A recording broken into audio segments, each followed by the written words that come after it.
So Spirit wants you to know about the power of your honesty. And I'm not talking about over talking. I'm not talking about giving too much.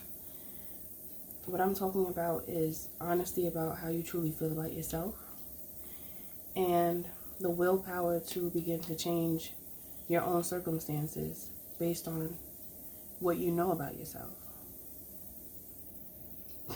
Me and my nose. Okay, so when you're honest with yourself, you can identify what's really wrong with you. But someone like this, which is someone like God's children, are fearless enough to look into the darkness. Okay? When you look into the darkness, you begin to see things about yourself that you know aren't quite right. You want to change them. So the only person that can really do that is you, because you are the God of your own life. Okay? God gives us the knowledge to know that we have control over our own circumstances. It depends on what efforts we put into our life in order for life to change. We can't expect life to change and complain about it and not do anything, because nothing will happen and you will continue to have the same problem. I am Mystic Alchemy. Thank you for being here. Okay? But this is really about honesty, being real with yourself, being honest with yourself. The more honest you are with yourself, the more you have the power to eliminate the problem that is holding you back or bothering you. Okay?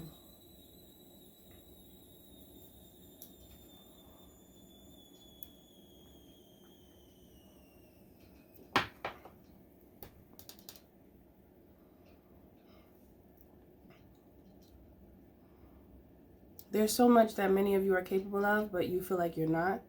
And it's just that thought alone that's stopping you from moving forward.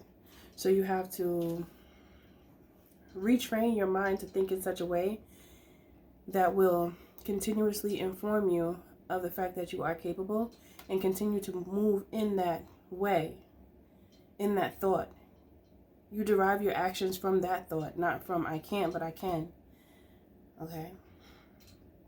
The more you do that, the more you start to retrain your mind. All right? This is alchemizing your mind. This is what this is. When you alchemize your mind, you change your mind because you have the power to change your own mind. So if you feel like you need to be employed or you need to some type of new stream of income, you have to create that.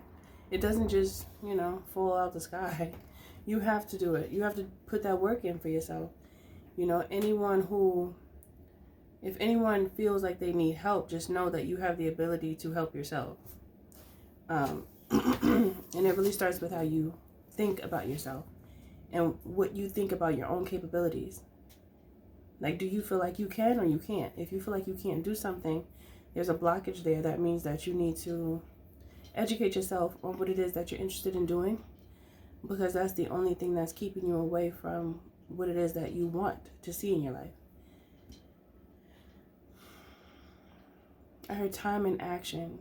Time in action brings results. But the action must start in your mind. This is why it is time for your mind to be alchemized. Alchemize your mind.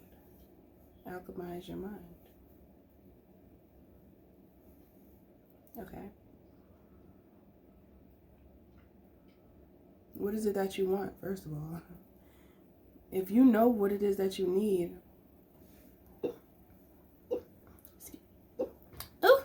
excuse me. Oh my goodness, what?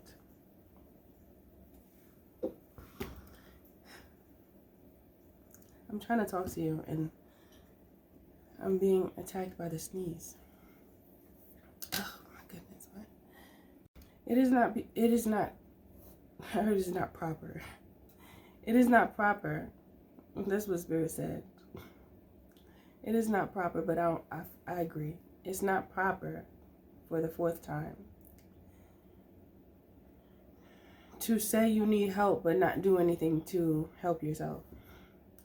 Angels can only help you when you're doing something. So if you're not actively doing something, to improve your circumstances, then nothing will happen. You must choose to readjust yourself in order to make what's in your mind come into fruition. If you see something for yourself, you have to take action to get to it. If you don't see anything in your mind that you want to do, that means you have to create it first. You have to create a pathway for yourself. Complaining and bringing up things from the past are not helpful. Not unless you're using them to help you, but if you're using things from the past to just complain about it and just, what's the other word I'm looking for? Complain about it and like wallow in it, that's not doing anything for you. It's a waste of time. It's a complete waste of time. The only time you need to go back to a place that you've been is, I heard, for Zen, if it's something that's peaceful, or for healing efforts, if it's something that was traumatizing to you. There's no point in continuing to go back to a place that broke you if you're not looking for solutions to reroot yourself, because many of you that have had your heart broken, you're uprooted, and you've been uprooted since that heartbreak. And it's time to reroot yourself, because when your heart is broken, the root is gone. It's kind of like you just floating around when your heart is broken. You begin to feel like you're not attached to anything. It's almost like you feel like a spirit, because it's almost like you are detached from your body. When you're heartbroken and you're like depressed and sad, it's like you're having an outer body experience. Spirit never told me this before. Not in this way. You know what? That makes perfect sense though, because you know that negative energy can only catch you slipping when your vessel is wide open and you don't protect yourself with the armor of God, right? Okay. So when you allow fear and sadness to consume you, you start, your soul, it's like your spirit and your soul begin to detach from you. And that's why it's so easy for these low frequency energies to attach to you in different parts of your body.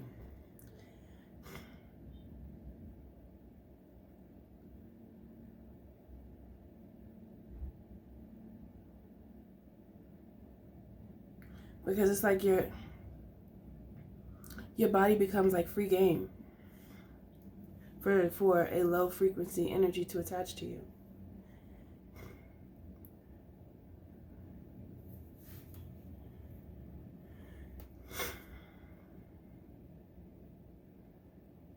This is why it's very important that you regulate your emotions. When your emotions are irregulated and you don't control your thoughts, no matter how hard it is, speak to your thoughts to reroute them so they go in a direction you choose them to go in. If you just allow your thoughts to take you and you don't control them, what will happen is that, especially if you're sad and heartbroken, you'll get worse over time. You will, it's like you descend to the point where you don't want to move. It's almost like people who are really depressed, if you notice, like, they don't want to do anything because they stop feeling like human, is what I'm getting. They start feeling more like a spirit because they begin to give up on the vessel that they've been given. They begin to give up on themselves. And at that point, once you give up like that, and it's like you deem yourself not to have any influence over your own life,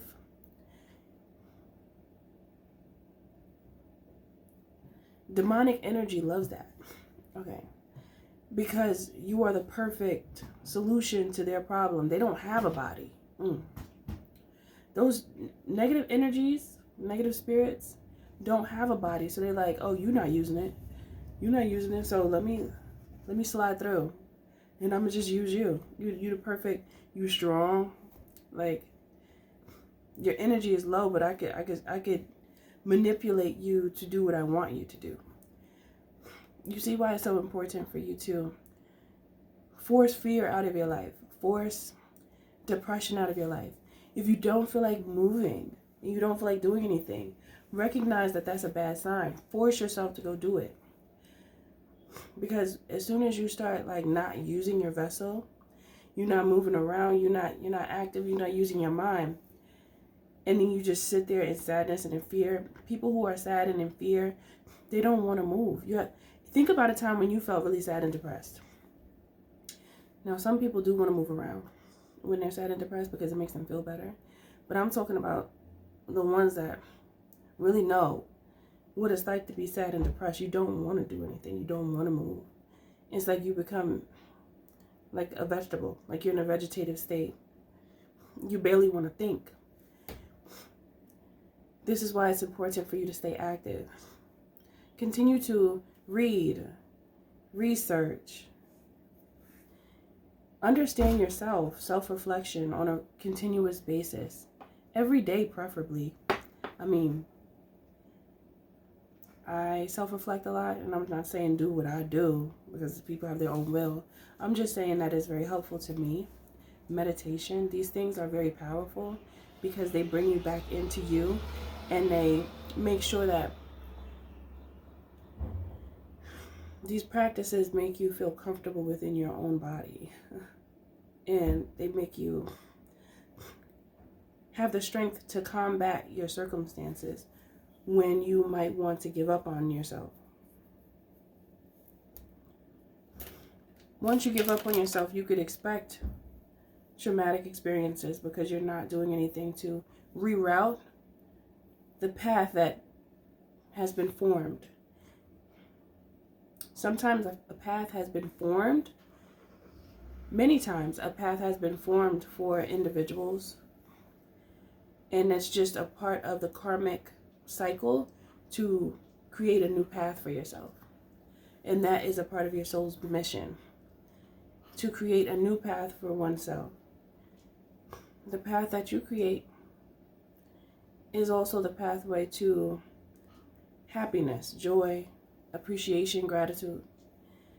And you eliminate the sadness, the depression, the fear, and the feeling as though you don't have any power.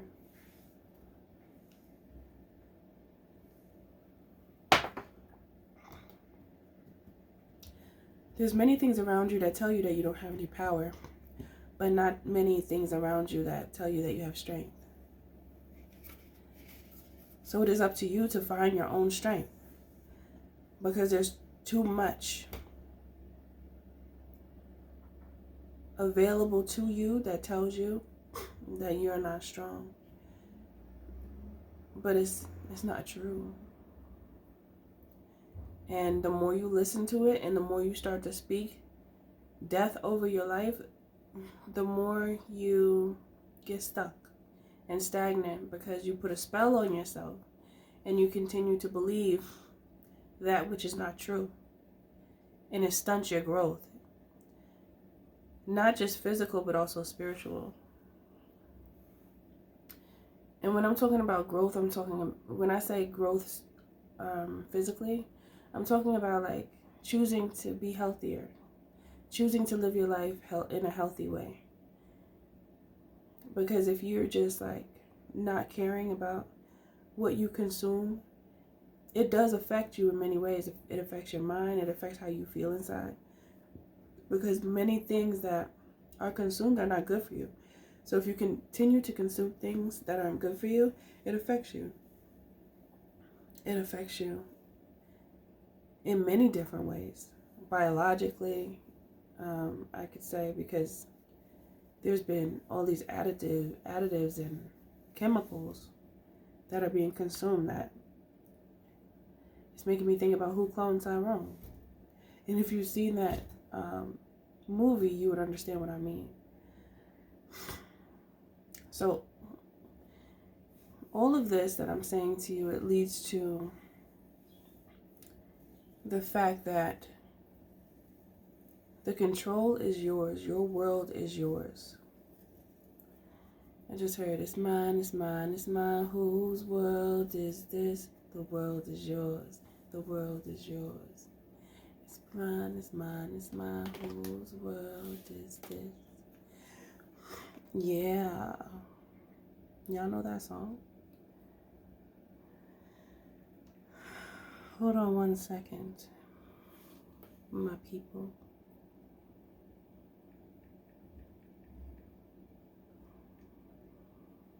Isn't it Nas?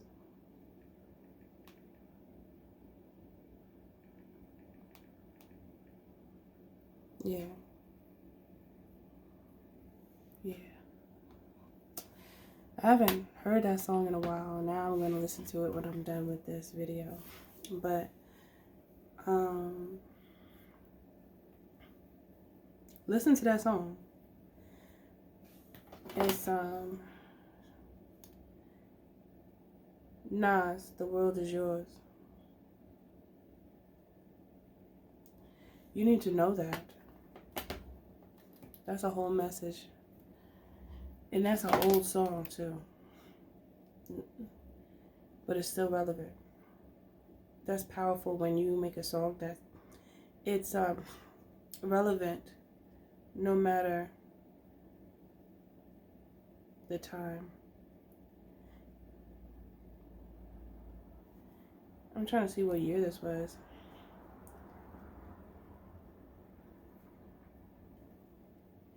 What year did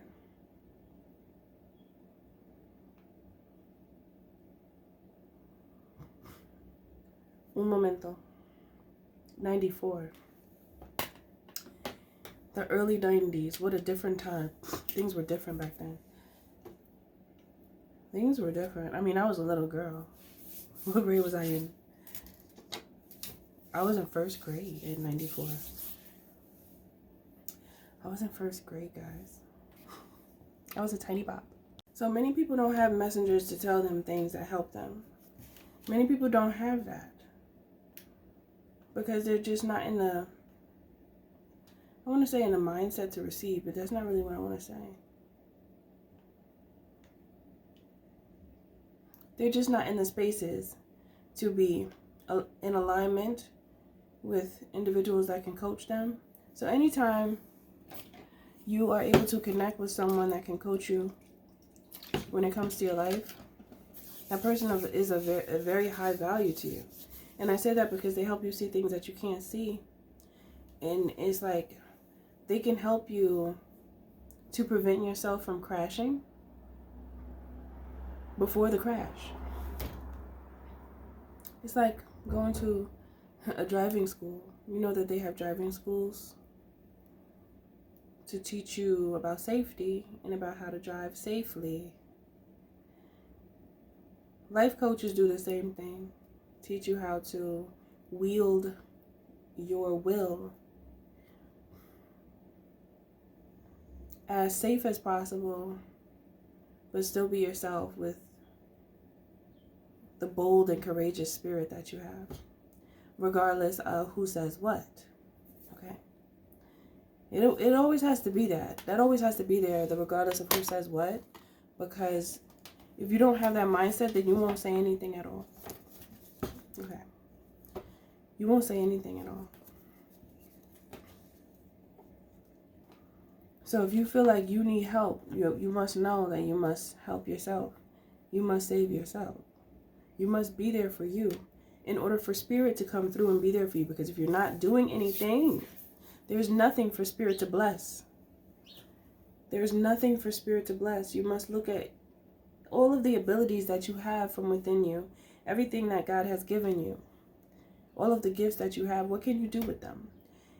And sometimes it takes time to get things together, but it's the fact of the matter is there's 24 hours in a day.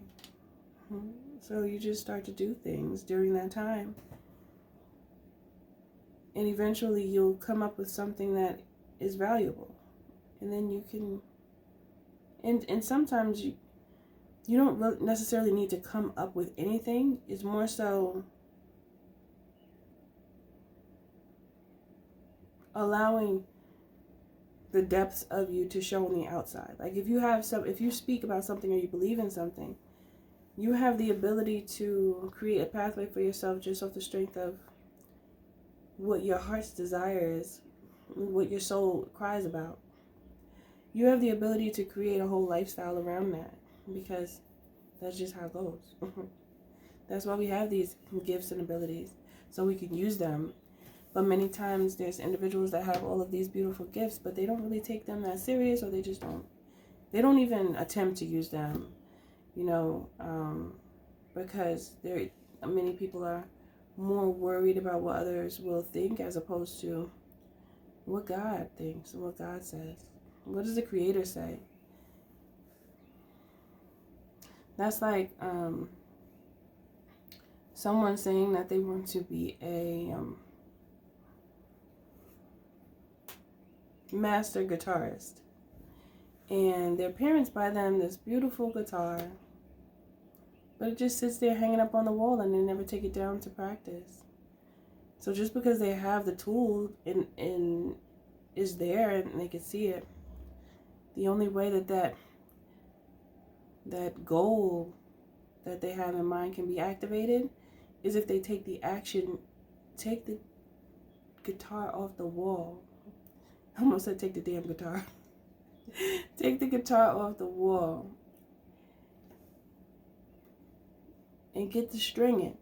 Okay, get to stringing. If there's no action, nothing is going to happen. Okay. Is this the end of this message, Spirit? Spirit just wants you to know you have control over your circumstances. The more you say that you don't have control, the more you will not have control. You will be out of control because that's what you believe about yourself. You gotta wake up and say, it's mine, it's mine, it's mine. Whose world is this? The world is yours. The world is yours. But when you say it, you have to look in the mirror. Okay? It's mine, it's mine, it's mine. When you start thinking like that, you realize how much control you have. If the world is yours, that means you control it. Hello? Is anybody there? The phone is ringing. Pick up the phone. Hello? I hope he answers. I hope she answers. Here's a message. I'm trying to give it. I hope they can hear me. Hello? Can you hear me?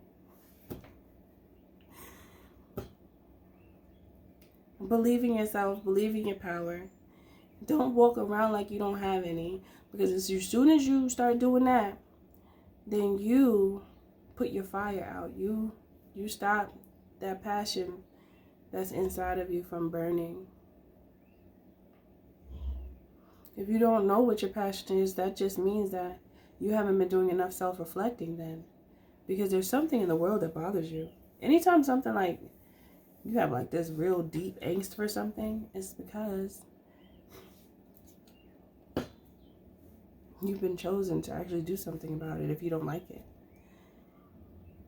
We don't just have all of these feelings for nothing. They are our guide, if we would allow them to be.